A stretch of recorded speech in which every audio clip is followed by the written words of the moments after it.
Ebusia, Emranti Amoshebi. Mother's Day is just around the corner, May 10th. And that's something that will catch your way. And that's something that will catch your baby mama. And that's something that will catch your girlfriend. And that's something that will catch your future baby mama.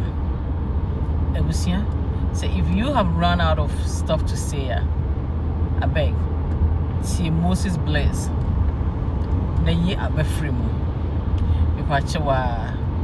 This Mother's Day, don't let your wife, your girlfriend, your future wife, your future baby mamas, or your current baby mamas, or your ex-baby mamas go without hearing such an encouraging word. For who I married, I feel like paying a bride price every 1 week. I love it. You know how somebody is your person. Somebody was designed for. I didn't used to think that.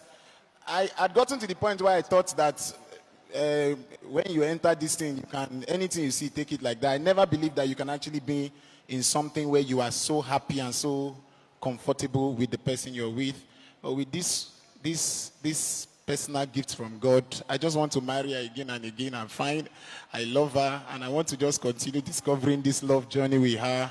She means the world to me. She gives me absolute joy. She's one of the wisest women on the face of the earth. So intelligent, so thoughtful, so everything. Like Hey. I've never seen somebody have it all.